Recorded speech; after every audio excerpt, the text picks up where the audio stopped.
জগতে চার প্রকার ভক্তের মাঝে গীতায় লেখা আছে। শ্রেষ্ঠ কে বাবা? জ্ঞানী। জ্ঞানী ভক্ত। মনে রাখবে, শুধু জ্ঞান দ্বারাও আবার ভগবানকে পাওয়া যাবে না, জ্ঞান মিশ্রিত ভক্তি দরকার। শুধু ভক্তি হলেও হবে না, ভক্তির সঙ্গে জ্ঞান মিশ্রিত থাকতে হবে। জ্ঞানের দ্বারা মানুষ বিচার করার ক্ষমতা প্রাপ্ত হয়, কোনটা ভালো কোনটা মন্দ বিচার করার ক্ষমতা, কথা বলো না, বিচার করার ক্ষমতা প্রাপ্ত হয় জ্ঞানীর দ্বারা। এই জন্য জ্ঞান মিশ্রিত ভক্তি, জ্ঞান মিশ্রিত ভক্তির দ্বারাই ভগবানকে খুব সহজে প্রাপ্ত হওয়া যায়। তাহলে কোন প্রসঙ্গ থেকে আমরা এতদূর গেলাম? চার প্রকার লোক ভগবানের কথা শুনতে আসবে না, আবার চার প্রকার লোক ভগবানের কথা শুনতে আসবে। তাহলে আপনারা যারা এসেছেন, আপনারা কিন্তু বহু জন্মের সৌভাগ্যের অধিকারী। ইচ্ছে করলেই কেউ ভাগবতে আসতে পারবে না, পাশ দিয়ে হেঁটে যাবে কিন্তু বসবে না। কারা আসবে? সুধীর ভোক্তা, জগতে সুধীজন যারা। প্রশ্ন করেছেন বিভীষণ, কাকে? রঘুপতি রামচন্দ্রকে। প্রভু, সংসারী মানুষ কখন ভগবানের কথা শোনার জন্য হৃদয় মাঝে প্রগাঢ় তাগিদ অনুভব করে? ভগবানের কথা শোনার জন্য আমাদের কখনই হৃদয় মাঝে লালসা আসে? ভগবান তখন বললেন, সংসারী মানুষ যখন ভগবানের কথা শোনার জন্য হৃদয়ে তার লালসা অনুভব হবে, বুঝতে হবে তার উপর ভগবানের কৃপা বর্ষিত হয়ে গেছে, তার ত্রিতাপ জ্বালা দূর হবার সময় হয়ে গেছে, সংসার বন্ধন খণ্ডনের সময় হয়ে গেছে। কারণ ভেতরে যদি ভগবানের কৃপা শক্তি যদি উদয় না হয়, কেউ ভগবানের কথা শুনতে আসবে না। সূর্য উদিত হলে যেমন অন্ধকার দূর হয়ে যায়, তেমনি ভাবে ভগবানের কৃপা যার উপর বর্ষিত হয়, সেই ভগবানের কথা শ্রবণ করার জন্য আসে। সেই ঈশ্বর তত্ত্ব বুঝিবারে পারে। ঈশ্বরের কৃপালেশ হইয়াছে যাহারে, ঈশ্বরের কৃপা ছাড়া ঈশ্বরের পরম তত্ত্ব সম্বন্ধে কেউ জানতে আগ্রহী হবে না, কেউ শুনতে চাইবে না, কেউ বসতে চাইবে না। এই জন্য আপনারা যারা এসেছেন, আপনারা বহু জন্মের সৌভাগ্যের অধিকারী। আর যারা আয়োজন করে আপনাদেরকে অপ্রাকৃত কথামৃত আস্বাদন করানোর সুযোগ করে দিয়েছেন, তারা হলেন সর্বশ্রেষ্ঠ দাতা। দাতা শিরোমণি তারা, কারণ তারা আত্মার আহারের সংস্থান করে দিচ্ছেন। আত্মার আহার, আত্মা মাছ মাংস খায় না, আমরা একটু আগে জানলাম, নিরামিষও খায় না। আত্মার আহার হরিনাম, হরি কথা। দেহটাকে একটা পিঞ্জিরার সঙ্গে তুলনা করা হয়েছে, খাঁচার সঙ্গে তুলনা করা হয়েছে, আত্মাকে পাখির সঙ্গে তুলনা করা হয়েছে। আচ্ছা, একটা পাখি আপনি বাজার থেকে কিনে আনলেন, তো পাখিটা রাখার জন্য খাঁচার প্রয়োজন আছে কি নেই? পাখি যদি না থাকে খাঁচার প্রয়োজন নাই, পাখি আছে খাঁচার প্রয়োজন আছে। তো এই দেহটা হলো খাঁচা, পাখি হলো আত্মা। আমরা প্রতিদিন যে খাবার গ্রহণ করি, আপনি মাছেই খান, নিরামিষেই খান, যাই খাচ্ছেন, এটা হলো এই দেহটার খাবার, এই খাঁচাটার পরিষ্কার পরিচ্ছন্ন। কিন্তু এই পাখির আহার কিন্তু এগুলো নয়। দুদিন দেহকে যদি কেউ খাবার না দেয়, দেহটা কেমন হয়ে যায় গো? ক্লান্ত হয়ে যায় কিনা, শক্তিহীন হয়ে যায় কিনা? তাহলে দেহটাকে পরিচালনা করছে আত্মা। আত্মাকে যারা আহার দেয় না, হরিনাম যারা করে না, জপমালা যারা এখানে নেয়নি, যাদের জপমালা এখানে নাই, হরিনাম যারা করে না, তারা আত্মাকে উপবাসী রাখছে। আমরা অনেকেই ঘুম থেকে উঠে পেটায় নম, পেটের পূজা নিয়ে ব্যস্ত। ঘুম থেকে উঠেই দেখবে অনেকে বিছানায় বসে বসেই এক কাপ চা নিয়ে আসো, অর্থাৎ চা খেয়ে খেয়ে বিছানা থেকে নামবে। বিছানায় বসে কোন প্রকার আহার করবে না, তাহলে লক্ষ্মী হারা হবে। মনে রাখবে, বিছানায় বসে কিছু খাবে না, বিছানায় বসে আহার করতে নেই, কখনো স্নান না করে আহার করতে নেই। সনাতনী হিন্দুদের একটা রীতি আছে, স্নান না করে সনাতনী হিন্দুরা আহার করবে না, স্নান না করে কখনো চুলায় আগুন ধরাবে না, রান্নাঘরে রান্না বসাবে না স্নান না করে। স্নান না করে যদি চুলায় আগুন ধরাও, রান্না করো, তাহলে শনির দশা লেগে থাকবে, সর্বদা অলক্ষ্মী ঘরে থাকবে।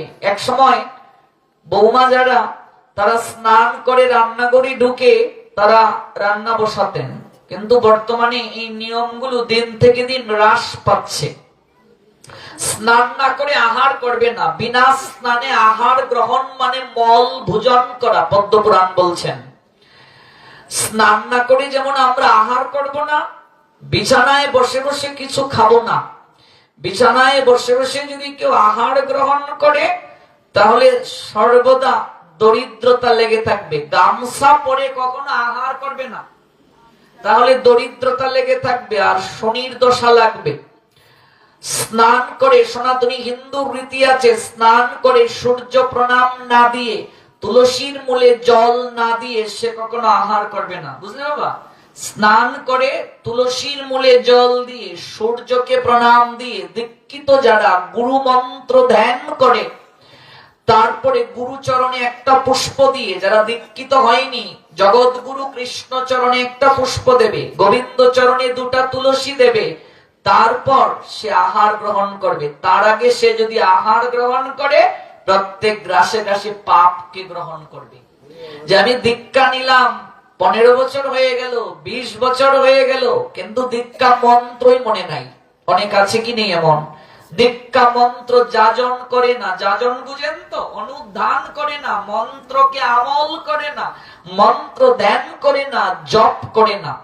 দীক্ষা নেওয়ার পর দীক্ষা মন্ত্র যারা ধ্যান করে না, যদি অনবরত, মনে রাখবে, অনবরত 1 সপ্তাহ যদি বীজ মন্ত্র কেউ ধ্যান না করে, তার দীক্ষা বাতিল হয়ে গেছে, আবার তাকে দীক্ষা নিতে হবে। বীজ শুকিয়ে গেছে, তার অপরাধ হয়ে যাবে তার। এবং কি হবে? সর্বপ্রথম যে অপরাধটা হবে, আয়ু কমে যাবে তার। একটার পর একটা রোগ ব্যাধি যন্ত্রণা লেগে থাকবে সংসারে। কারণ মন্ত্রের যদি আপনি যথার্থ প্রয়োগ না করেন, জীবন দুঃখে ভরে যাবে। প্রমাণ কোথায়? প্রমাণ আছে মহাভারতে। কুন্তী, এই কুন্তী দুর্বাসার সেবা করেছিলেন। কুন্তিবুজ রাজার গৃহে দুর্বাসা এলেন। দুর্বাসার মতো মহাক্রোধী ঋষি আর নাই, কেউ তার ভয়ে সেবা করে না, যে কোনো মুহূর্তে অভিশাপ দিয়ে দেবে। এবার কুন্তিবুজ রাজা কম্পিত হয়ে গেলেন, ভয়ে কাঁপছেন। ঋষি এসেছেন বাড়িতে, সাধু এসেছেন, কে সেবা করবে? আর যে ক্রোধ ওনার, একটু সেবায় যদি অপরাধ হয় তিনি অভিশাপ দিয়ে দেন। কুন্তী তখন কুমারী, কিশোরী মেয়ে, তিনি বলছেন, বাবা সেবার দায়িত্বটা আমাকে দাও, তুই সেবা করবি না? বহু কষ্ট করে আমি তোকে প্রাপ্ত হয়েছি, তোকে আমি হারাতে চাই না মা, ভয় পেও না, আমি অবশ্যই সেবা করে তাকে সন্তুষ্ট করব। মনে রাখবে, কুন্তিবুজ রাজার মেয়ে কিন্তু কুন্তী নয়, পালক মেয়ে। কুন্তীর বাবার নাম হলো শূরসেন, কুন্তীর প্রথম নাম ছিল পৃথা। ওই পৃথাকে শূরসেন কুন্তিবুজ রাজার কাছে দান করে দিয়েছিলেন। এই জন্য দেখবে অর্জুনকে গীতায় পার্থ নামে ডাকা হয়। যারা গীতা পড়েছেন নিশ্চয়ই জানেন পার্থ। পার্থ কেন? পৃথার পুত্র। কুন্তীর প্রথম নাম পৃথা, পৃথার পুত্র, তাই তাকে পার্থ বলে। ওই কুন্তিবুজ রাজা তিনি শূরসেনকে বলেছিলেন, শূরসেন আর কুন্তিবুজ বন্ধু ছিলেন, বলেছিলেন, বন্ধু তোমার তো অনেক সন্তান আছে, আমি তো নিঃসন্তান, তোমার কাছে একটা ভিক্ষা চাইবো। তোমার স্ত্রী তো অন্তঃসত্ত্বা, ওই সন্তানটা যখন ভূমিষ্ঠ হবে তুমি তাকে দান করে দিয়ে দেবে আমার কাছে। তখন বললেন, সন্তানকে পৃথিবীতে আনয়নের ক্ষেত্রে বাবার থেকে মায়ের তো কষ্টটা বেশি, আমার স্ত্রীর অনুমতি ছাড়া তোমায় কি করে কথাটা দিতে পারি। স্ত্রীও রাজি হলেন, ওই মেয়েটাকে দান করে দিয়ে দিলেন। জন্মের পর ওই পিতা পরবর্তীতে কুন্তী হলেন। কুন্তিবুজ রাজা তার নামানুসারে পিতার নাম রাখলেন কুন্তী। এজন্য অর্জুনের একটা নাম হলো কুন্তেয়। গীতা পড়বেন, অর্জুনের কয়টা নাম জানেন কি? 22টি নাম। ওই 22টি নামের মাঝে সবচেয়ে বেশি যে নামে অর্জুনকে ডেকেছেন ভগবান, সেই নামটা হলো পার্থ। পার্থ নামে ডেকেছেন 38 বার গীতায়। পার্থ পরে যে নামটি সবচেয়ে বেশি ভগবান ডেকেছেন গীতায়, সেই নামটা হলো কুন্তেয়। 24 বার কুন্তেয় বলে ডেকেছেন। 38 বার পার্থ, 24 বার কুন্তেয়। নাম হলো অর্জুনের 22টি। ওই কুন্তিভোজ রাজার নামানুসারে কুন্তি গিয়ে দুর্বাসার সেবা করলেন, সেবায় সন্তুষ্ট করলেন। দুর্বাসা বললেন, মা তুমি আমায় সন্তুষ্ট করেছো, আমার কাছে বর প্রার্থনা করো। বলছেন, আমি কিছু প্রাপ্তির জন্য তো আপনার সেবা করিনি, গৃহস্থ ব্যক্তির সাধু সেবা দায়িত্ব, আমার পিতার এটা কর্তব্য, আর পিতার পুত্রী হিসেবে এই সেবাটা আমি করেছি, এটা আমার দায়িত্ব। বলছে, মা তোমার মাঝে যে নিষ্কামতা আছে আমি খুশি হয়েছি, নারী জীবনের পূর্ণতা মাতৃত্বে আমি তোমায় একটা মন্ত্র দিয়ে যাচ্ছি। এই মন্ত্রকে তুমি যদি নির্মল হয়ে শান্ত মনে যে দেবতাকে স্মরণ করে তুমি জপ করবে, সেই দেবতা আবির্ভূত হয়ে তোমাকে একটা পুত্র সন্তান প্রদান করবে। শোনো মা, মন্ত্রের অনেক শক্তি, ওই মন্ত্র প্রাপ্তির পর তুমি অবহেলা করিও না। যদি এই মন্ত্রকে তুমি অবহেলা করো, চঞ্চল মনে ধ্যান করো, তাহলে এই মন্ত্র তোমাকে বিপরীত শক্তি দান করবে। অর্থাৎ এই মন্ত্র জপের দ্বারাই সারাটা জীবন তোমার দুঃখ প্রাপ্তি হবে। মা ভালো করে বুঝবেন, দীক্ষাটা ছেলে খেলা নয়। আজকাল গুরুদেব এলেন, কানে একটা ফু দিয়ে চলে গেলেন, তারপর আর কোনো খবর নেই। শিষ্য মন্ত্র ধ্যান করছেন কিনা, ঠিক মতো জপ করছেন কিনা, গুরু আর সংবাদ নিচ্ছেন না, আর শিষ্য গুরুদেবের সঙ্গে আর কোনো সম্বন্ধ রাখছেন না। গুরু শিষ্য দুজনেই নিম্নগতি প্রাপ্ত হবেন। এই জন্য একটা শাস্ত্রে কথা আছে যে গুরুদেব শিষ্য গ্রহণ করে তাকে মানুষ করে না, সংবাদ নেয় না, তাকে লোভী গুরু বলে। আর যে শিষ্য মন্ত্র প্রাপ্তির পর গুরু বাক্য পালন করে না, তাকে কামী চেলা বলে। লোভী গুরু, কামী চেলা, উভয়ে নরকে গেলা। দুজনেই নিম্নগতি প্রাপ্ত হবেন। এই জন্য দীক্ষা গ্রহণ যারা করেছি আমরা, যার কাছ থেকে দীক্ষা নিয়েছেন, ত্রিসন্ধ্যা, সন্ধ্যাটা ঠিকভাবে পালন করবেন। না ইচ্ছে মতো করলে হবে না। আপনার পরীক্ষা শুরু হয়েছে 10টায়, আপনি যদি 11টায় যান হবে? আপনার স্কুলে ক্লাস শুরু 9টায়, আপনি ইচ্ছা মতো গেলে হবে? আপনাকে ঢুকতে দেয়া হবে না। একটা রুল অফ রেগুলেশন আছে। সকালবেলার প্রার্থনা কখন জেনে যাও মা? সূর্য উদয়ের আগের 24 মিনিট, সূর্য উদয়ের পরের 24 মিনিট, 24 যোগ 24 48, 48 মিনিটে মুহূর্ত হয়। এই 48 মিনিটের মাঝে আপনাকে সকাল বেলার প্রার্থনা করতে হবে। এবার বুকে হাত দিয়ে বলুন, আমাকে বলতে হবে না, আদৌ কি আমরা সকাল বেলার সন্ধ্যা করতে পারছি? আমার তো মনে হয় এখানে 99.5 জনই করে না। সাধুরা দেখলেই বুঝতে পারে সময় মেনটেন করছে না। নির্ধারিত সময়ে যদি আপনি বীজ মন্ত্র ধ্যান না করেন, এই বীজ অঙ্কুরিত হবে না। যার কারণে 30 বছর হয়েছে দীক্ষা নেওয়ার পর কোনো উন্নতি নাই, লিংক নাই ভগবানের সঙ্গে। দীক্ষা নিয়েছে শুধু অভাব অনটন, কেন এরকম হবে? দীক্ষা মানে তো শক্তি গ্রহণ করা, মন্ত্রের শক্তি আছে, কিন্তু সেই শক্তিটা তো আপনাকে আমাকে অর্জন করতে হবে। অর্জন না করলে তো হবে না। এবার আসুন, মধ্যাহ্নকালীন সময়ে সন্ধ্যা কখন করবেন? ত্রিসন্ধ্যা। ত্রি মানে 3, সন্ধ্যা কাকে বলে? সন্ধ্যা মানে সন্ধিক্ষণ। সন্ধ্যা একজন দেবী। সন্ধ্যা মানে সন্ধিক্ষণ। সন্ধি শব্দের অর্থ কি? মিলন। ক্ষণ মানে সময়, যে সময়ে ইষ্ট দেবের সঙ্গে মিলন হয় তাকে সন্ধ্যা বলে। যে কোনো সময় তো মিলন হবে না, একটা সময় আছে। ওই সময় ব্যতিরেকে প্রার্থনা করলে দীক্ষা মন্ত্রের ক্রিয়া হবে না। দুপুরে সন্ধ্যা করার সময় কখন? দুপুর 12টা বাজার আগের 24 মিনিট, 12টা বাজার পরের 24 মিনিট, ওই 48 মিনিটে মুহূর্ত হয়। মুহূর্ত 30 প্রকার বিষ্ণু পুরাণে আছে। ওই 48 মিনিটের মাঝে আপনাকে দুপুর বেলার সন্ধ্যা করতে হবে। দুপুর 12টা বাজার আগের 24, 12টা বাজার পরের 24। এবার আসুন, আপনি সন্ধ্যা বেলার প্রার্থনাটা কখন করবেন?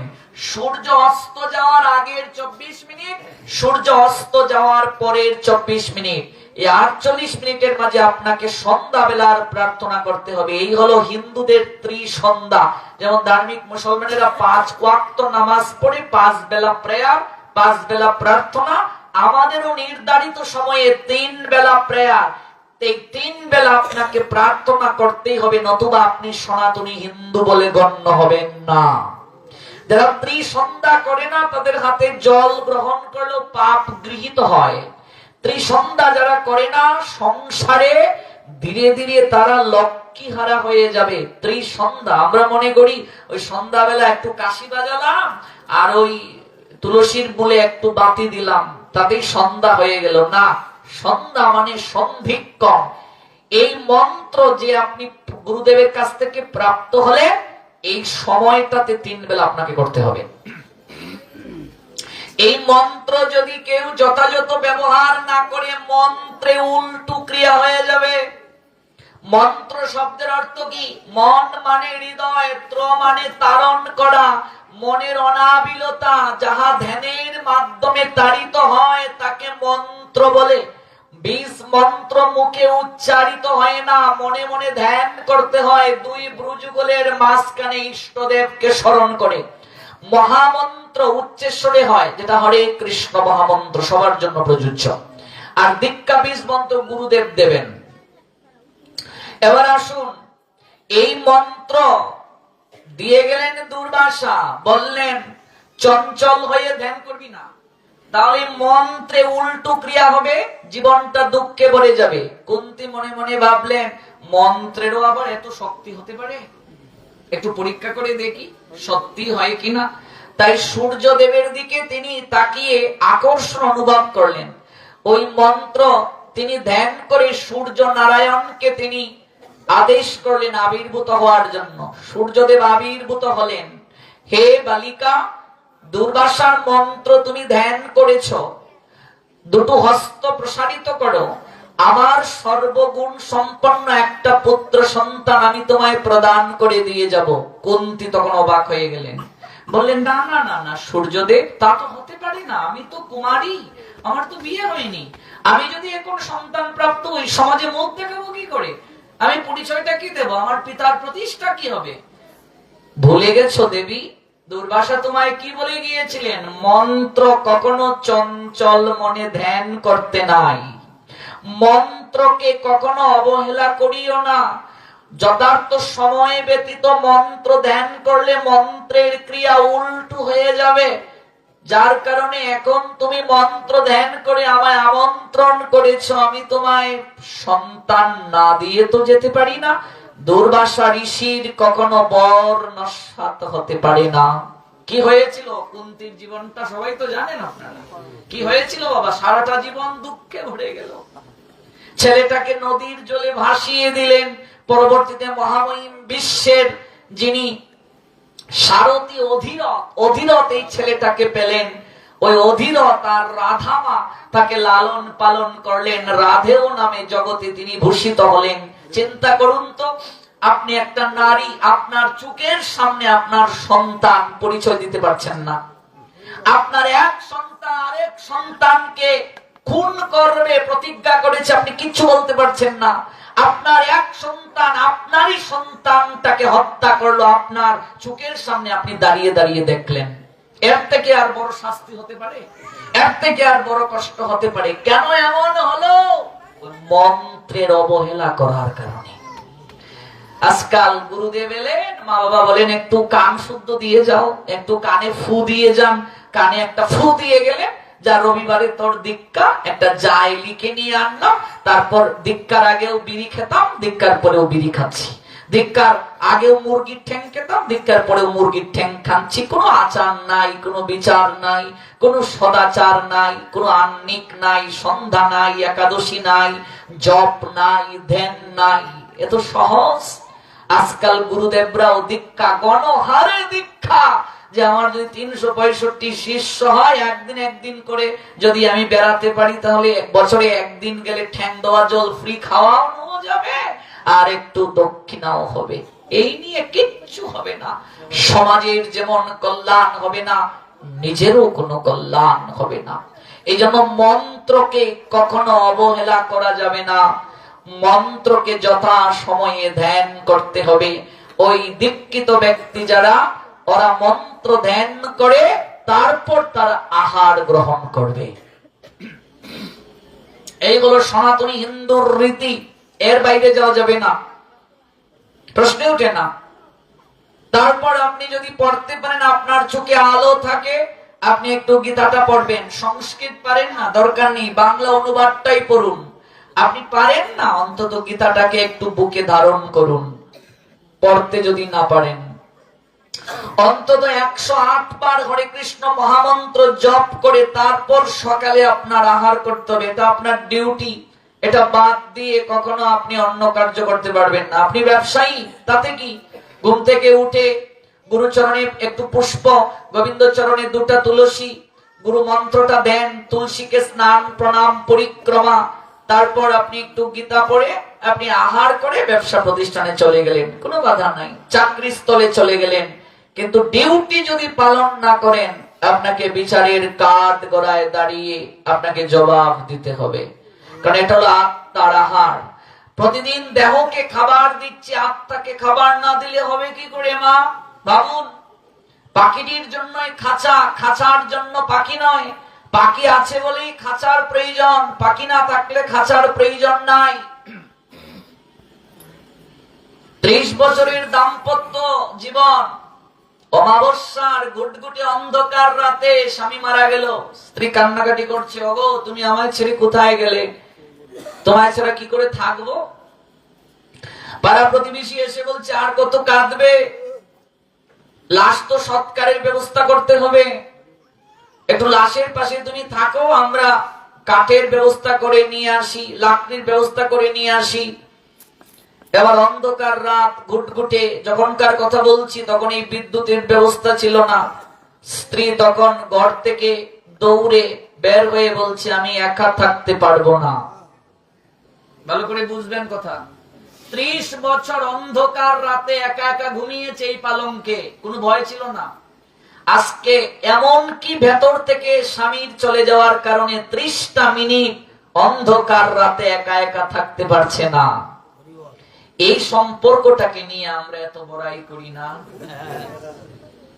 এই সম্পর্কটাকে নিয়ে, প্রকৃত সম্পর্কের আধার ভগবানকে আমরা ভুলে যাই। 30 বছর একসঙ্গে অন্ধকার রাতে পালঙ্কে ঘুমিয়েছে, কোনো ভয় নাই। অথচ আজকে আত্মা দেহ ছেড়ে চলে যাওয়ার কারণে 30টা মিনিট অন্ধকার রাতে একা একা লাশের পাশে থাকতে পারছে না, বলছে আমি একা থাকতে পারবো না। তাহলে আমাদের কার সঙ্গে সম্পর্কটা? আত্মার সঙ্গে, দেহের সঙ্গে নয়। মানুষ যত শীঘ্র এই তত্ত্ব বুঝবে, এটাকেই গীতায় বলা হয়েছে সাংখ্যযোগ, আত্মতত্ত্ব সমন্বিত জ্ঞান। তোমার স্বরূপ কি? তোমার পরিচয় কি? তোমার পরিচয় তুমি দেহ নও। আমি যদি এই মুহূর্তে মারা যাই, out of soul, no existence body, আমার এই শরীরটা এখানে লুটিয়ে পড়বে, সবাই বলে রাহুল কৃষ্ণ নাই, আমি তো এখানেই শুয়ে আছি, আমি নাই কি করে? যে শক্তি আমার ভেতরে ছিল সে আমায় ছেড়ে চলে গেল, চলে যাওয়ার কারণে আমার এই শরীরের কোনো মূল্য নাই। তাহলে আমার আপনার মূল পরিচয় হলো আত্মা। এই আত্মার আহার হলো হরি নাম, হরি কথা। আমরা এখন যে আহার গ্রহণ করছি, অপ্রাকৃত কৃষ্ণ কথারূপ প্রসাদ, এটা আত্মার আহার। দেহ অসুস্থ হলে মানুষ হাসপাতালে যায়, আত্মা অসুস্থ হয়ে গেলে আত্মার চিকিৎসা ক্ষেত্র হলো সাধু সঙ্গ, অপ্রাকৃত কৃষ্ণ কথা অমৃত গ্রহণ। আরো সহজ ভাবে বুঝিয়ে বলি, আর একটু সহজ ভাবে না বুঝিয়ে বললে উপলব্ধি করতে পারবেন না, বুঝতে পারবেন না। এই যে আত্মা, এই আত্মা যাকে ধরা যায় না, ছুঁয়া যায় না, নৈনং চিন্ধন্তি শস্ত্রাণি, অস্ত্র দ্বারা কাটা যায় না একে। নৈনং দহতি পাবক, আগুন দ্বারা পুরানো যায় না। নৈনম ক্লাদন্তি আপো, নৌশুষতি মারুত, বাতাস দ্বারা এটাকে শুকানো যায় না।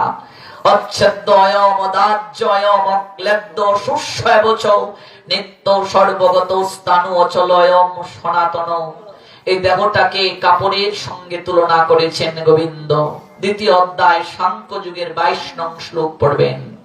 বাসাংসি জীর্ণানি ইয়াতা বিহায় নবানি গৃহন্নাতি নর অপরাণি, তথা শরীরানি বিহায় জীর্ণানি অন্নানি সংয়াতি নবানি দেহি। মানুষ যেমন জীর্ণ বস্ত্র পরিত্যাগ করে নতুন বস্ত্র পরিধান করে, আত্মাও তেমনি জীর্ণ শরীর ত্যাগ করে নতুন আরেকটা শরীর ধারণ করে। কি নিয়ে যায় তাহলে আত্মা? কর্ম ফসল কেবল নিয়ে যায়। বাড়িটাও পড়ে থাকবে, সম্পত্তির দলিলটাও পড়ে থাকবে, ব্যাংক ব্যালেন্সটাও পড়ে থাকবে, কিচ্ছু নিয়ে যেতে আপনি পারবেন না। এই সংসারটা হলো ক্ষেত্র, ক্ষেত্র ক্ষেত্র বিভাগ যুক্ত পড়বে। দেহটা যেমন ক্ষেত্র, সংসারটাও ক্ষেত্র। ওই ক্ষেত্রকে যিনি বুঝতে পেরেছেন, জানতে পেরেছেন, তিনি ক্ষেত্রজ্ঞ। এই জন্য কি সুন্দর করে মহাজন বললেন, মন তুমি কৃষি কাজ জানো না, সোনার জমিন রইল পতিত, আবাদ করলে ফল তো সোনা। আমরা এখানে সবাই কৃষক, এখানে আমরা কৃষক সবাই। গগনে গরজে মেঘ ঘন বরষা, কুলে একা বসে আছি নাকি বরষা। রাশি রাশি ভাড়া ভাড়া ধান কাটা হলো সারা, ভরা নদী খুঁড়ো দাঁড়া খর পরশা। কুলে একা না বসে আছি নাহি বরষা। কৃষক সোনার ধান কেটে নদীর কুলে বসে আছে, থরে ভিতরে সাজিয়ে বসে আছে। মাঝি আসবে, নৌকায় তুলে দেবে সোনার ফসল। কাটিতে কাটিতে ধান এলো বরষা, একখানি ছোট ক্ষেত আমি একালা, চারিদিকে বাঁকা জল করিছে খেলা। বড় পারে দেখি আঁকা তরু ছায়া মশি মাকা, গ্রাম কানি মেঘ ঢাকা প্রভাত বেলা। এপারেতে ছোট ক্ষেত আমি একেলা, গান গেয়ে তরি বেয়ে কে আসে পারে, দেখে যেন মনে হয় চিনি উহারে। ভরা পালে চলে যায় কোনো দিকে নাহি চায়, ঢেউগুলো নিরুপায় ভাঙ্গে দুধারে। দেখে যেন মনে হয় চিনি উহারে। অব তুমি কোথা যাও কোন বিদেশে, বারিক ভিড়াও তরি কুলেতে এসে। যেও যেতা যেতে চাও, যারে খুশি তারে দাও, শুধু তুমি নিয়ে যাও ক্ষণিক হেসে আমার সোনার ধান কুলেতে এসে। সোনার ধান হলো কর্ম ফসল। এই মহাকালের যে নৌকা, ওই ভবের ঘাটে যেদিন গিয়ে আমি আপনি দাঁড়াবো, এই দেহটা পর্যন্ত ওই তরিতে স্থান পায় না। একমাত্র ফসল, কর্ম ফসল ঠাই পায়, আর কিচ্ছুতেই ঠাই পায় না। কৃষক সোনার ফসল কেটে থরে ভিতরে অপেক্ষা করছেন নদীর কূলে। মাঝি এলো নৌকা বেয়ে, গান গেয়ে গেয়ে এসে বলছে, ও মাঝি, স্তরে ভিতরে সোনার দান সাজিয়ে রেখেছি। স্তরে ভিতরে সোনার দান মাঝি নৌকায় তুলে নিল। যত চাও তত লও, তরণী পড়ে আরো আছে আর নাহি দিয়েছি ভরে। এতকাল নদী কূলে যাহা লয়েছি নু ভুলে, সকলই দিলাম তুলে থরে ভিতরে। ও মাঝি, এবার আমারে লহ করুণা করে। সারা জীবনের কর্ম ফসল রূপ সোনার ধান ওই নৌকার মাঝে তুলে দিলাম। কৃষক তখন বলে উঠল মাঝিটির দিকে তাকিয়ে, ও মাঝি, এবার আমারে লহ করুণা করে, আমাকে কৃপা করে এবার তোমায় নৌকায় তুলে নাও। মাঝিটা বইটা হাতে নিয়ে নৌকাটাকে ভাসিয়ে বলে গেল, ঠাই নাই ঠাই নাই ছোট সে তরি, আমারই সোনার ধানে গিয়েছে বড়ি। মাঝি বলে গেল, মহাকালের নৌকায় কর্ম ফসল কেবল ঠাই পায়, তোমার এই দেহটা পর্যন্ত ঠাই পায় না। ওই দেহটা নদীর কূলে পড়ে থাকে, ভবের কূলে পড়ে থাকে, সংসার কূলে পড়ে থাকে, কেবল ঠাই পায় কর্ম ফসল। কি নিয়ে যাব বাবা? একটা দিন বিচারের কাঠগড়ায় তো গিয়ে দাঁড়াতে হবে। মনে রাখবে, জীবনের 16 আনা কর্ম ফসল যদি না থাকে, সেদিন ভবের ঘাটে গিয়ে বসে থাকতে হবে। আমি একা, আমি আগে এসে ঘাটে রইলাম বসে, সে যে পিছে এসে আগে গেল, আমি রইলাম বসে। হরিদিন তো গেল, সন্ধ্যা হলো, পার করো আমারে। একটিবার ভাবুন, গগনে কিন্তু বেলা নাই, জীবন গগনের বেলা ধীরে ধীরে পূর্ব আকাশ থেকে পশ্চিম আকাশে ডুবে যাচ্ছে। কে নিয়ে যাব? যাওয়ার জন্য একটু গুছগাছ করেছি কি বাবা? কেউ যদি বিদেশে যেতে চায়, কত বছর আগে গুছগাছ করে ভাবুন তো, পাসপোর্ট করে, ভিসার আবেদন করে, তারপর পর্যবেক্ষণ করে, তারপর গুছগাছ করে ব্যাগ, তারপর সেখানে যায়, ইমিগ্রেশন হয়, সকল কিছু পরীক্ষা নিরীক্ষা করে, তারপর তাকে পাস করে দিয়ে দেয়া হয়। যাবো যে ওই জায়গায় কতটা প্রস্তুতি নিয়েছি বাবা? জীবনের 16 আনা কর্ম ফসল করি যদি না থাকে, ওই দিন মহাকালের নৌকায় ঠাই হয় না। 16 আনা কর্ম ফসল ছাড়া ঠাই হয় না। মহাকালের করাল স্রোত যেদিন ভাসিয়ে নেবে, কে নিয়ে যাব? কখনো কি ভেবেছি মানুষ যখন মারা যায় কিচ্ছু নিয়ে যেতে পারে না? মারা গেলে যখন দেহটাকে নিয়ে যাওয়া হয়, ওই দেহটা দেখে একটা অভিনব তত্ত্ব আমাদেরকে শাস্ত্রকার শিক্ষা দিচ্ছেন।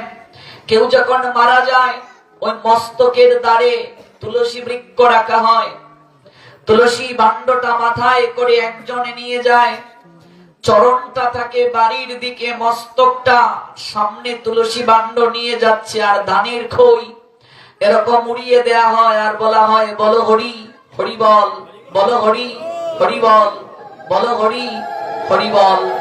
এই যে হরিনাম করে করে শ্মশানে নিয়ে যাওয়া যায়, এই হরিনামটা কিন্তু মরা বেটাটাকে শোনানোর জন্য নয়। মৃত ব্যক্তির কানে কখনো হরিনাম যায় না বাবা, যায়? মৃত ব্যক্তিকে যে আমরা হরিনাম শুনিয়ে নিয়ে যাই, মরার কানে হরিনাম যায়? তো এই হরিনামটা কার জন্য, কেন হরিনাম গিয়ে শ্মশানে নিয়ে যাই? এই হরিনামটা মৃত ব্যক্তিকে শোনানোর জন্য নয়, মৃত ব্যক্তির জন্য হরিনাম নয়। আমরা যারা শ্মশান বন্ধু হয়ে ওই মৃতদেহকে ওই পুষ্পরথে শয়ন করিয়ে, কাঁধে চড়িয়ে, অন্তিমের বন্ধু হয়ে আমরা অন্তিমের ঠিকানা শ্মশান ঘাটে আমরা যখন নিয়ে যাই, হরিনাম করে করে ওই মৃত লাশটা আমাদেরকে একটা তত্ত্ব জানিয়ে যাচ্ছে, শিখিয়ে যাচ্ছে। হে বন্ধুগণ, একটিবার আমার দিকে তাকিয়ে দেখো, আমার চরণের দিকে তাকিয়ে দেখো। সারা জীবন যে ধন রত্ন সম্পদ ঐশ্বর্য সংগ্রহ করার জন্য একটিবারও গিয়ে সাধু সঙ্গে বসার আমি সময় পাই নাই। সারা জীবন যে ধন রত্ন ঐশ্বর্য সংগ্রহের জন্য একটিবারও নয়নের জলে আমি হরিবল বলার সময় পাই নাই। দুফুটা নয়নের জল প্রাণ ভরে আমি গৌর গোবিন্দ চরণে দিতে পারি নাই।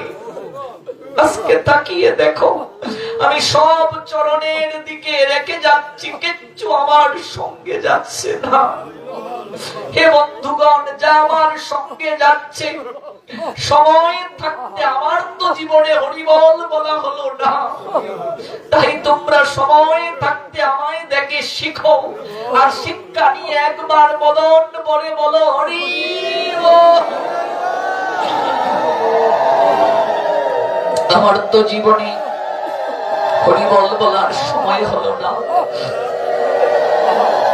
আমি তো বদন করে নয়নর নীরে ভেসে একটিবার হরিনাম করতে পারলাম না। তোমরা সময় থাকতে একবার হরিবল বলো। এই হরিনামটা মৃত ব্যক্তিকে শোনানোর জন্য নয় রে বাবা। যে লোকটা মারা গিয়েছে সেই লোকটা আমাদেরকে একটা শিক্ষা দিয়ে যাচ্ছে। জীবিত অবস্থায় আমরা যারা আছি, লাশকে যারা দাঁড়িয়ে দাঁড়িয়ে দেখছি, লাশকে যারা কাঁধে চড়িয়ে শ্মশানে নিয়ে যাচ্ছি, তাদেরকে শিখিয়ে যাচ্ছে, জানিয়ে যাচ্ছে, আর সংসারে জানাচ্ছে দেখো, শুধু আজ আমি যাচ্ছি তা কিন্তু নয় বাবা, এই জায়গাটাতে একদিন না একদিন তোমাকেও যেতে হবে। আজকে আমি, কাল তুমি, একদিন না একদিন ওই জায়গায় যেতে হবে। ওই শ্মশানটাই হলো মানুষের অন্তিমের ঠিকানা, যেখানে গেলে মানুষের মাঝে বৈরাগ্য আসে, যেখানে উঁচু নিচু ভেদাভেদ নাই, যেখানে সবাই মিলেমিশে একাকার হয়ে যায়। কয়েক ঘন্টার চিতার আগুনে যেখানে ধাউ ধাউ করে জ্বলে সকল অহংকার পুড়ে ছাই হয়ে যায়, ওই জায়গাটাই হলো শ্মশান। এক মৃত লাশ এমন করে হরিনাম করে নিয়ে যাচ্ছে শ্মশানে। একটা ছোট্ট ছেলে বাবার আঙ্গুল ধরে রাস্তা দিয়ে যাচ্ছে, পথ অতিক্রম করে যাচ্ছে। সবাই যখন হরিনাম করে মৃত লাশটাকে শ্মশানে নিয়ে যাচ্ছে, ছোট্ট ছেলে এই দৃশ্য দেখে তার বাবাকে প্রশ্ন করছে, বাবা, ও বাবা, ওরা সবাই কি করছে? ছোট্ট ছেলের জিজ্ঞাসা শুনে তার বাবা বলছেন, ওরা সবাই হরিনাম করছে, ওরা সবাই হরিনাম করছে খোকা, ছোট্ট খোকা। বাবার আঙ্গুলটা টেনে বলছে, বাবা, সবাই হরিনাম করছে, যে লোকটা শুয়ে আছে সে কেন হরিনাম করছে না? সবাই যদি হরিনাম করে থাকে, যে লোকটা শুয়ে আছে সে কেন হরিনাম করছে না? বাবা বলে উঠলেন, খোকা, ও কি করে হরিনাম করবে? ও তো মরে গেছে। যে মরে গেছে সে তো হরিনাম করতে পারে না বাবা। ছোট্ট ছেলে বাবার মুখের দিকে তাকিয়ে বলছে, বাবা, তুমি বলছো ওই লোকটা মরে গেছে, মরে যাওয়ার কারণে সে হরিনাম করতে পারছে না। তো বাবা, আমি তো একটা দিনও তোমাকে হরিনাম করতে দেখি নাই, তাহলে তুমিও কি মরে গেছো বাবা? কথাটা বুঝতে পেরেছেন কি? বাবার আঙ্গুল ধরে ছেলে যাচ্ছে আর একটা লাশ নিয়ে যাচ্ছে গ্রামবাসী হরিনাম করে করে। এই ছোট্ট ছেলে বাবাকে বলছে, সবাই হরিনাম করছে, যে লোকটা শুয়ে আছে সে কেন হরিনাম করছে না? বাবা বলছেন, ও তো মরে গেছে, মরে গেলে তো কেউ হরিনাম করতে পারে না। ছোট্ট খোকা বাবাকে বলছে, মরে গেলে যদি কেউ হরিনাম করতে না পারে, তোমাকে তো একটা দিনও হরিনাম করতে দেখিনি, তাহলে তুমিও কি মরে গেছো? তাহলে বিবেককে প্রশ্ন করুন, এখানে যাদের জপমালা নেই, যারা হরিনাম করি না, আমরা জীবিত থেকে মরার দলে।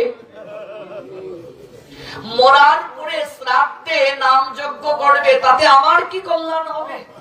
শ্রাদ্ধে 10 গ্রামের লোক যদি নিমন্ত্রণ করে খাওয়ায়, এটা মনোসান্ত্বনা ছাড়া আর কিচ্ছু নয়।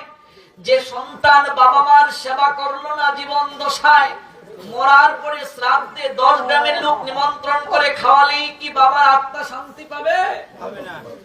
যে লোক জীবনে হরিনাম করলো না, মরার পরে শ্রাদ্ধের নাম যজ্ঞ দিলেই তার উদ্ধার হবে, এমন ভাবনা ভাববেন না, এটা মনোসান্ত্বনা।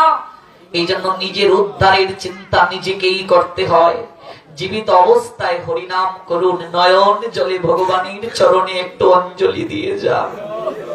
আজকের এই রাত কেবল আমাদের সঙ্গে যাবে। আজকের এই রাতের মতো যতগুলো রাত সাধু সঙ্গের রাত আমাদের জীবনে এসেছে, চিত্রগুপ্তের খাতায় এগুলো কেবল লেখা থাকবে, আর কোনো কিছু সঙ্গে যাবে না। ছোট্ট ছেলে খোকা যখন বলে উঠলো, তোমাকে একদিনও তো হরিনাম করতে দেখিনি, তাহলে তুমিও কি মরে গেছো? আছাড়কে বাবা মাটিতে পড়লো, খোকাকে জড়িয়ে ধরে বলল, বাবা, কথাটা তুই কি বললে বাবা? আমি তো কোনোদিন ভাবিনি। ঠিকই তো রে বাবা, আমি তো একটা দিনও হরিনাম করিনি। এই যে হরিনাম করে লাশটাকে শ্মশানে নিয়ে যাচ্ছে, লাশের কানে তো হরিনাম যাচ্ছে না বাবা, ও তো মরে গেছে। মরে গেলে তো কান দিয়ে হরিনাম যায় না, শ্রবণ ইন্দ্রিয় থাকে না, অনুভূতি থাকে না। তুই তো ঠিকই বলছিস রে বাবা, আমি জীবিত থেকেও মরার দলে, আমি জীবিত থেকেও মরার দলে। তুই আমার ছেলে নয়, তুই আজকে আমার গুরুর নিয়ে আমাকে জ্ঞান দান করলে। তাই আজ আমি তোকে জড়িয়ে ধরে বলছি, আমি আর কোনোদিন মরা লাশ হয়ে থাকবো না বাবা। আমি আজ তোকে ছুঁয়ে কথা দিচ্ছি, আজ থেকে আমিও জপমালা গ্রহণ করি, হরিনাম করব। আমি জীবিত থেকে এতদিন মৃত দলে ছিলাম বাবা, তুই আমার শুধু ছেলে নয়, আমার গুরু জ্ঞানে শিক্ষা দিলি। আমি জীবিত থেকে মরার দলে, আমি শুধু জীবিত, কিন্তু আমার অন্তঃসত্ত্বা মৃত। এজন্য প্রণাম মন্ত্রে বলে অজ্ঞান তিমিরান্ধস্য জ্ঞানঞ্জন শলাকয়া চক্ষুরুন্মিলিতং জ্ঞান তস্मै শ্রী গুরুবে নমঃ। আমরা অজ্ঞান জনিত মৃত প্রায় অবস্থায় থাকি। গুরুদেব জ্ঞান অঞ্জন শলাকা দিয়ে আমাদের চোখ দুটি উন্মিলিত করে দেন। আমাদের ভেতরে আলো, সঞ্জীবনী শক্তি, বিচার করার ক্ষমতা, মানবিক গুণাবলী, মনুষ্যত্ববোধ আমাদের ভেতরে আনয়ন করে জানিয়ে দেন, তুমি জীবিত থেকে মৃত কেন? তুমি জীবিত হও, প্রাণের উজ্জীবন দাও। মন্ত্র মানে মনে রাখবে দ্বিতীয় জন্ম। মন্ত্রের মাধ্যমে মানুষ মৃত থেকে জীবিত প্রাণ পায়। মন্ত্রের মাধ্যমে মানুষের দুঃখ দূর হয়। মন্ত্র শক্তি মানুষকে প্রাণের সঞ্চার ঘটিয়ে দেয়। এই অনুভব সাধু সঙ্গ ছাড়া কোথাও গেলে হবে না। সাধু সঙ্গ আমাদের মাঝে এই চেতনা জাগিয়ে দেয়, আমাদের মাঝে অনুভব জাগিয়ে দেয়, অনুভূতির স্তরে আমাদের হৃদয়টাকে আনয়ন করে দেয়। আমরা তখন অনুভব করি, সত্যিই তো এই জীবন কেন প্রাপ্ত হলাম? কেবল পশুর মতো যদি আহার করি, নিদ্রা যাই, মৈথুন কার্য করি আর বংশ বিস্তার করি, তাহলে আমার আর পশুর মাঝে পার্থক্য কোথায়? আমার আর পশুর মাঝে একটা জায়গায় পার্থক্য, পশুকে ভগবান বিচার করার ক্ষমতা দেন নাই, বিবেক দেন নাই। আমাকে ভগবান মনুষ্যত্ববোধ দিয়েছেন, বিবেক দিয়েছেন, কোনটা ভালো কোনটা মন্দ বিচার করার ক্ষমতা দিয়েছেন। এই বিচার করার ক্ষমতাটাকে কাজে লাগিয়ে, এই মনুষ্যত্ববোধটাকে কাজে লাগিয়ে, এই বিবেকটাকে কাজে লাগিয়ে আমি কে, আমি কোথা থেকে এলাম, এই সংসার জীবনে আমার কর্তব্য কি, এই কর্তব্য সম্বন্ধে যারা অবগত হতে পারে তারাই প্রকৃতপক্ষে মানুষ। যাদের হুঁশ জ্ঞান আছে তারাই প্রকৃতপক্ষে মানুষ। ওই মানুষ যে, প্রকৃত মানুষ যে, সে ভগবানের ডিউটিকে কখনো বাদ দেয় না। ভগবানের ডিউটি করে তারপর তার অন্য ডিউটি। কৃষ্ণচন্দ্র সিংহ মুর্শিদাবাদ জেলায় জন্ম নিয়েছিলেন। জীবনে কোনদিন তিনি ভগবত কার্য সম্পাদন করেন নাই। প্রাথমিক জীবনে তিনি টাকার উপর টাকার রেখে পাহাড় গড়ে তুলেছিলেন। মুর্শিদাবাদ জেলার একচ্ছত্র অধিকারী তিনি। তার গৃহে একটা দাসী ছিল। দাসীটা খুবই কৃষ্ণ ভক্ত। যেদিন তার বাবা ওই দাসীটাকে রাজঅট্টালিকায় দিয়ে গিয়েছিলেন, কৃষ্ণচন্দ্র জমিদারকে প্রণাম দিয়ে বলেছিলেন, মহারাজ, আমার এই মেয়েটা বড় হরি ভক্ত, ভগবান শ্রী হরির পুজো না দিয়ে সেবা গ্রহণ করে না। আপনার রাজঅট্টালিকায় দাসী বৃত্তির জন্য তাকে দিয়ে যাচ্ছি, দুবেলা দুমুঠো আহারের জন্য। আমাদের সংসার চলে না, অন্যের বড় অভাব। একটা অনুরোধ আপনার চরণে, আপনি আমার মেয়েটাকে সকল কার্যের পাশাপাশি তাকে একটু হরি ভজন করার সুযোগ দেবেন। জীবনের সর্বোত্তম প্রাপ্তি হরি ভজন। মনে রাখবে, এই দুর্লভ মনুষ্য জীবন প্রাপ্ত হয়ে যে কৃষ্ণ ভজন করলো না, কৃষ্ণ প্রেম লাভ করতে পারলো না, তার মতো গরিব আর জগতে কেউ নাই, তার মতো দরিদ্র আর জগতে কেউ নাই। চৈতন্য চরিতামৃত বললেন, কৃষ্ণ ধন বিনা ব্যর্থ দরিদ্র জীবন, দাস করি বেতন মুড়ে দেহ প্রেম ধন। মহাপ্রভু স্বয়ং বলেছিলেন, প্রেম ধন আমায় দান করো। কৃষ্ণ প্রেম ধন এই মানুষ জীবন প্রাপ্ত হয়ে যে লাভ করতে পারলো না, তার জীবনটা দরিদ্র হয়ে গেল, বিফলে চলে গেল তার জীবন। সেদিন থেকে মেয়েটা কৃষ্ণচন্দ্র জমিদারের রাজঅট্টালিকায় সকল কাজের পাশাপাশি সে হরিভজন করে, ভগবানকে একটু সেবা প্রদান করে। একদিন কৃষ্ণচন্দ্র জমিদারের শয়ন কক্ষে প্রবেশ করলো মেয়েটা। গোছগাছ করতে গেল বিছানাটা, রাজকীয় পালঙ্ক, নরম বিছানা।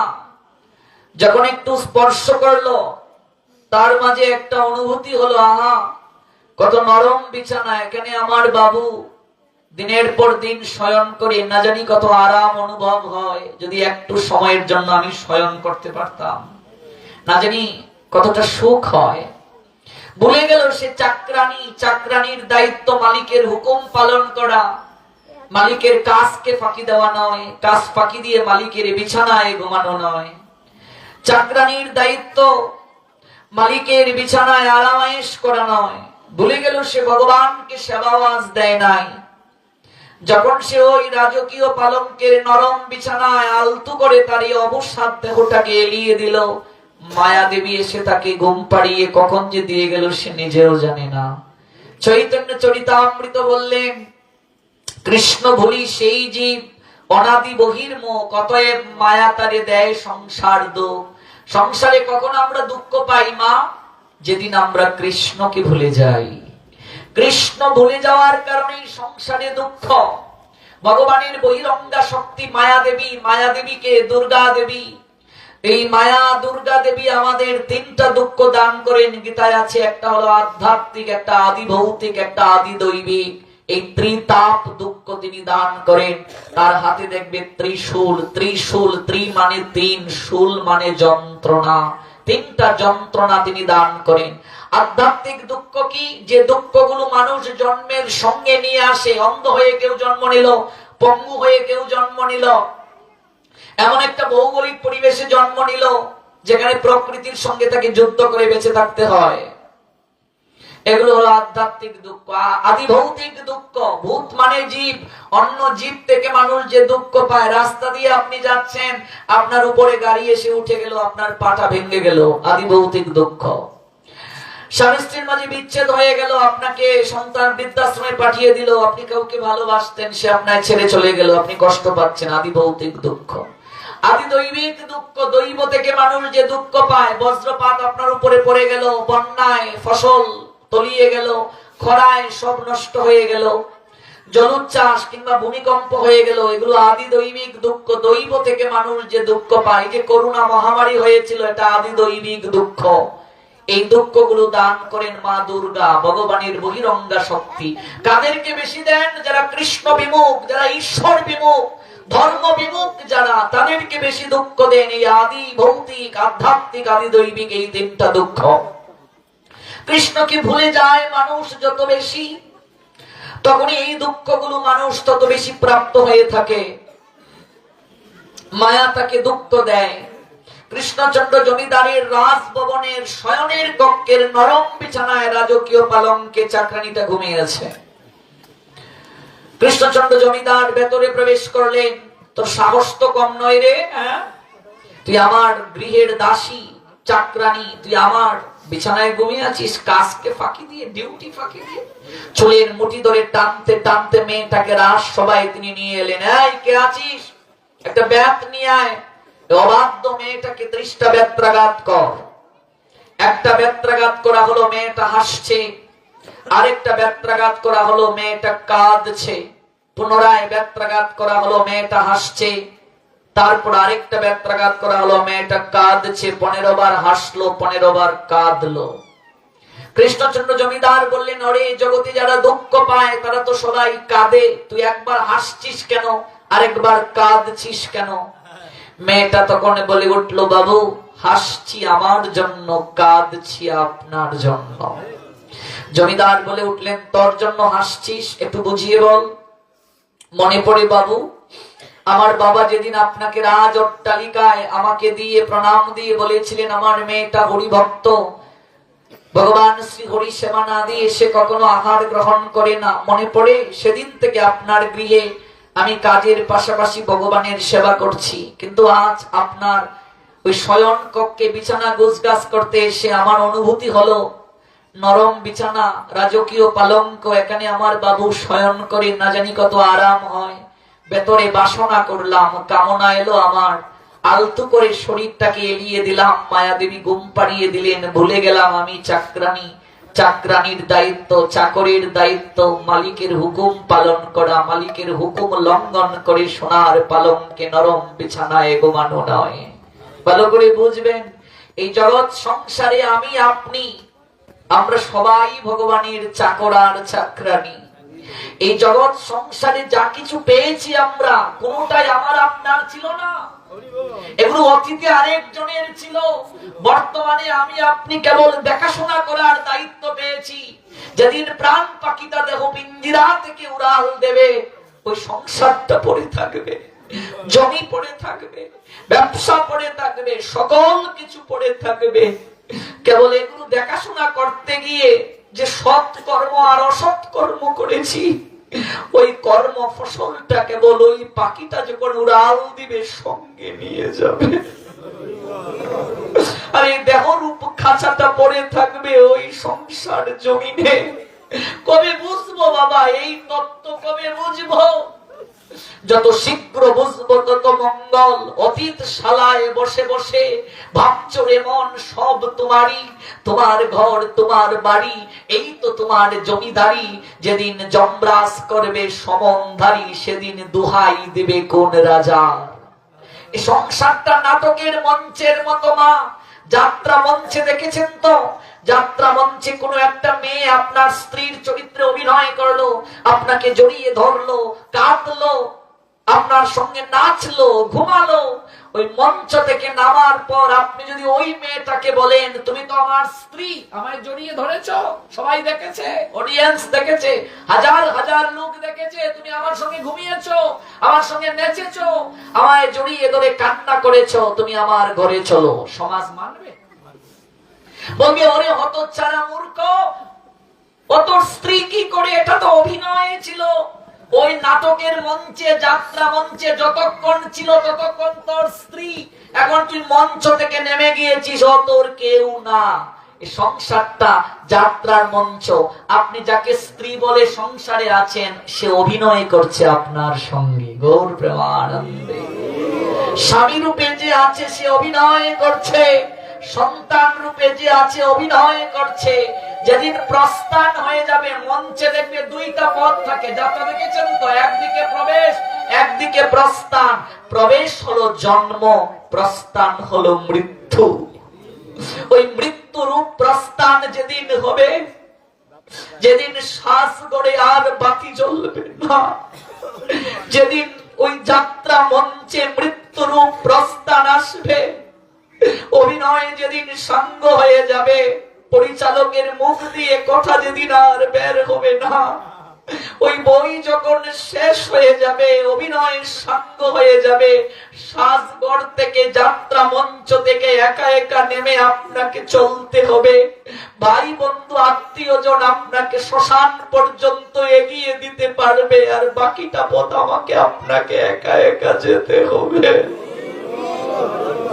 গৌর গোবিন্দের সঙ্গে যার সম্পর্ক যত গভীর থাকবে, ওই ভব নদীর ঘাটে গুরুদেব সেদিন দাঁড়িয়ে থাকবে আপনাকে হাতটা ধরে গোবিন্দের নৌকায় তুলে দেওয়ার জন্য।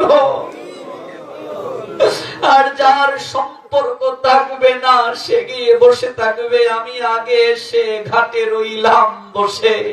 শুধু বয়সে বড় হলে হয় না রে বাবা। ভজন করি যদি না থাকে, বয়সে যে ছোট তার যদি করি থাকে, আপনার আগে ভবের ঘাট পার হয়ে যাবে, আমাকে আপনাকে গিয়ে বসে থাকতে হবে। এই হলো তত্ত্ব, এই হলো সংসারের বিচিত্র ছাত্রাপথ। এরই নাম সাধু সঙ্গে অহৈত কি তত্ত্বামৃত গ্রহণ।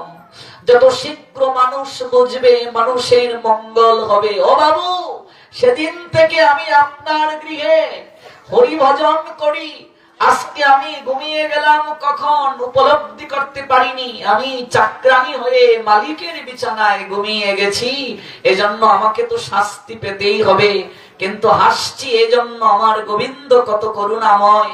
মাত্র 30টা বেতের বাড়ি আপনাকে মাধ্যম করে আমার গায়ে দিয়ে বুঝিয়ে দিলেন, ওরে চাকরের দায়িত্ব মালিকের হুকুম পালন করা, মালিকের ডিউটি পালন করা, মালিকের সেবা করা, মালিকের কাজকে ফাঁকি দিয়ে মালিকের বিছানায় ঘুমিয়ে বিশ্রাম নেয়া নয়।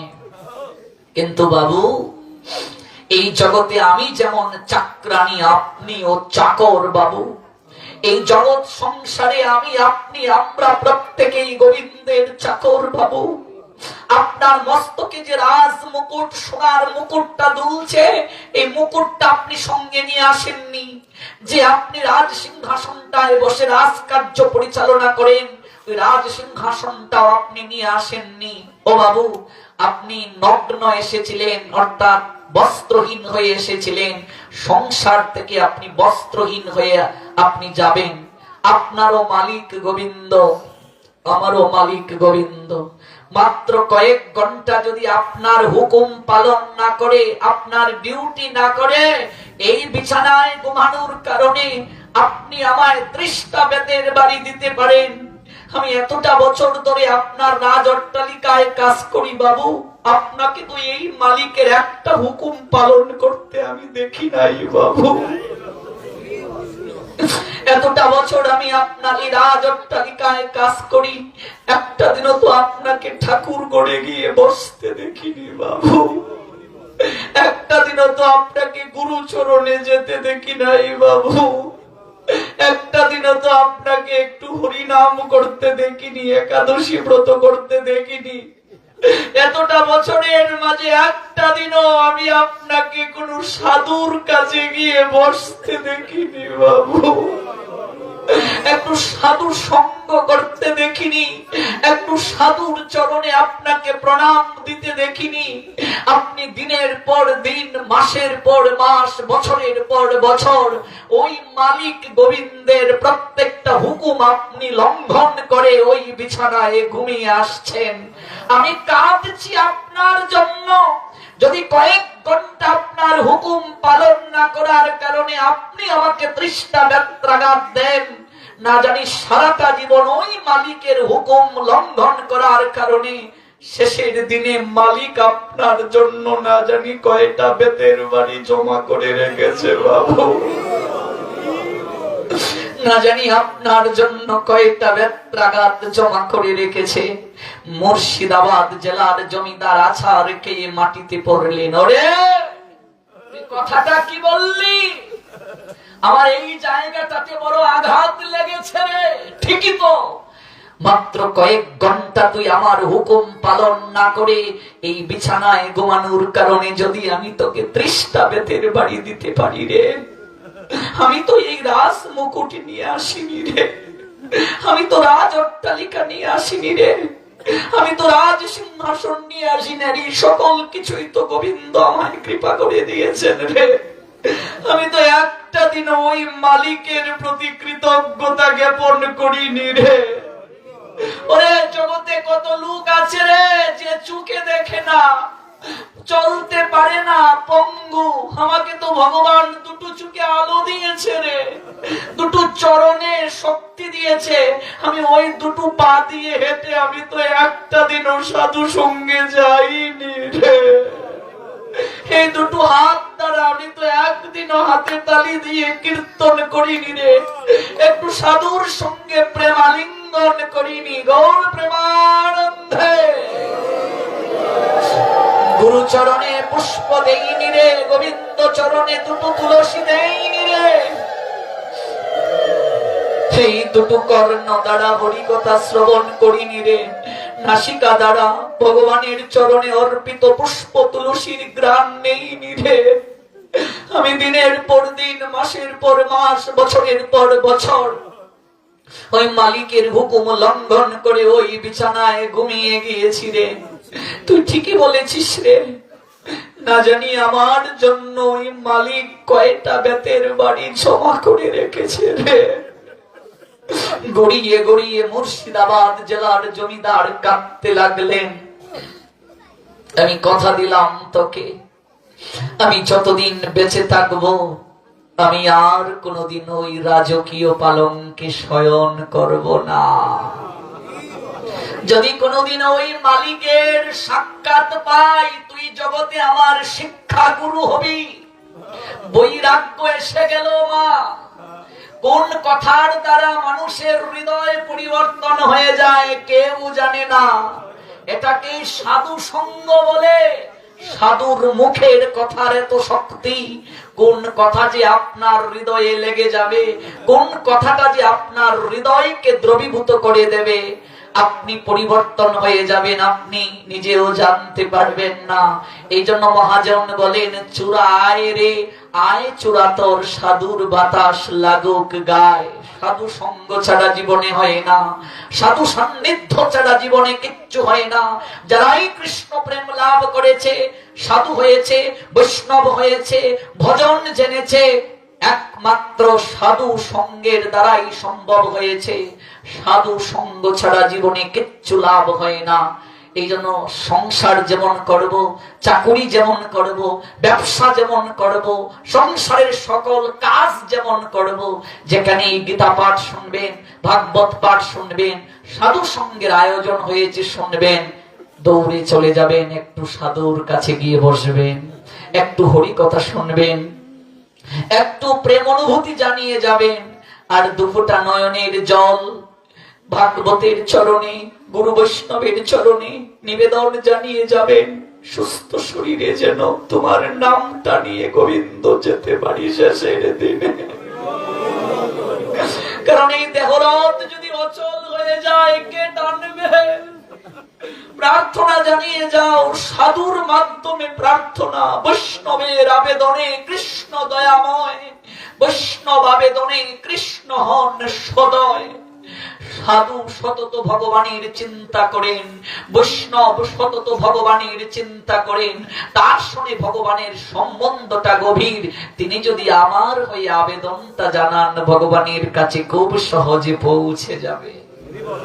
আমরা যেমন সরাসরি প্রধানমন্ত্রীর কাছে যেতে পারবো না, কিন্তু প্রধানমন্ত্রীর কোন নিকটের মানুষের সঙ্গে যদি পরিচয়টা ভালো থাকে, দেখাটা খুব সহজে হবে কিনা, তেমনি ভগবানের সঙ্গে সম্পর্ক ভালো হলো বৈষ্ণবের। তারা সর্বদা ভগবানের চিন্তা করেন, সদাচার জীবন পালন করেন, ভগবানের গুণ কীর্তন করেন। তারা যদি আমার আবেদনটা ভগবানের কাছে জানান, খুব সহজে পৌঁছে যাবে কিনা। ওরে তুই আমার ভেতরটায় কি আঘাত করলে রে, তুই শুধু আমার ঘরে আজ চাকরানি নয়, তুই আমার মায়ের মতো, গুরুর মতো শিক্ষা দিলে, আজ থেকে আমি তোকে শিক্ষা গুরুর আসনে বসিয়ে দিলাম। মুর্শিদাবাদ জেলার জমিদার কাজের মেয়েটাকে শিক্ষা গুরুর আসনে বসিয়ে দিলেন। ঠিক সেই সময় ওই মুর্শিদাবাদ জেলার জমিদারের নিজের মেয়ে, যার নাম সুমতি, ও ডাকছে, বাবা ও বাবা, বেলা যে যায়, বাবা স্নান করবে না, খাবে না। জমিদার মেয়েটার কাছে গিয়ে বললেন, মারে, যার জীবনের বেলা চলে যায় তার কি আর স্নান করার বেলা থাকে? এই সংসারের দায়িত্ব পালন করতে করতে, এই প্রজাদের দায়িত্ব পালন করতে করতে আমার কখন যে চুলে পাক ধরলো, দন্ত নড়ে গেল, আমার জীবনের বেলা চলে গেল, আমি একটিবারও জানতে পারলাম না। মারে, আজকে আমার ঘরের দাসীটা আমার ভেতরে এক অনুভূতির সঞ্চার করিয়ে দিল, আমি যে জীবনে একটা দিনও মালিকের একটা হুকুম পালন করতে পারিনি রে মা, একটা ডিউটি পালন করিনি। আমি নিজে মালিক সেজে বসে আছি, কিন্তু ওই মালিকের প্রতি একটাও দায়িত্ব পালন করলাম না। তোদের জন্য অনেক দায়িত্ব করেছি, যা আছে অর্থ সম্পদ, তোরা বসে বসে বাকিটা জীবন কাটাতে পারবে। আমি তো অনেক তোদের জন্য করলাম, এবার আমাকে একটু বিদায় দে, বাকিটা জীবন আমি মধুময় শ্রী বৃন্দাবনে চলে যেতে চাই। মেয়েটা বলে উঠলো, বাবা তুমি যদি চলে যাও, কে আমায় মা বলে ডাকবে? আমায় জড়িয়ে ধরে কে আদর করবে? সাধন পথে গেলে কাউকে বাধা দিতে নাই শুনেছি, আমি তোমায় বাধাও দিতে পারবো না, কিন্তু বাবা আমি নিজের হাতে তোমায় সাজিয়ে কেমন করে দেব? আমি পারবো না বাবা। ধুতিটা পরিয়ে দিল মেয়েটা, কাঁধে একটা ভিক্ষার ঝুলি দিল। কৃষ্ণচন্দ্র সিংহ জমিদার তিনি যখন গৃহ ত্যাগ করবেন, মেয়েটা পিছন থেকে ডেকে ডেকে বলেছিল, বাবা আজকে তুমি জীবনের উদ্দেশ্য জানতে পেরেছো, বাকিটা জীবন তুমি মালিকের ডিউটি হুকুম পালন করতে চাও, মধুময় শ্রী বৃন্দাবনে ভজন সাধন করার জন্য যাত্রা করেছো। বাবা তুমি যাওয়ার আগে একটা কথা দিয়ে যাও আমায়, আমি তো নিজের হাতে তোমায় সাজিয়ে দিলাম, যদি কোনদিন মধুময় শ্রী বৃন্দাবনে বৃন্দাবনেশ্বর গোবিন্দের সনে তোমার দর্শন হয়, সাক্ষাৎ হয়, মালিকের দেখা পাও, তুমি বলিও পিছনে এক হতভাগিনী দাঁড়িয়ে আছে। যেদিন আমার দেহ পিঞ্জিরা থেকে প্রাণ পাখিটা গিয়ে ভবের ঘাটে দাঁড়াবে বাবা, সেদিন তোমার গোবিন্দ যেন হাতে বইটা নিয়ে নৌকাটা বেয়ে ভবের ঘাটে দাঁড়িয়ে থাকে আমায় তুলে নেয়ার জন্য। কথা দাও, কথা দাও তুমি। এই কৃষ্ণচন্দ্র জমিদারের নামেই হলো লালা বাবু। আপনারা নাম নিশ্চয়ই শুনেছেন। বৃন্দাবনে এখনো তার মন্দির আছে। এই লালা বাবু একটা কাজের মেয়ের নিকট থেকে, সাধু, শুধু কাজের মেয়ে নয়, সাধু, ওই সাধুর নিকট থেকে একটা বাক্য তার হৃদয়কে পরিবর্তিত করে তিনি মধুময় শ্রী বৃন্দাবনে চলে গিয়েছিলেন। সেখানে গিয়ে পরবর্তীতে ভজন করে ভগবান শ্রী গোবিন্দকে দর্শন করেছিলেন। এই হলো সাধু সঙ্গের মহিমা।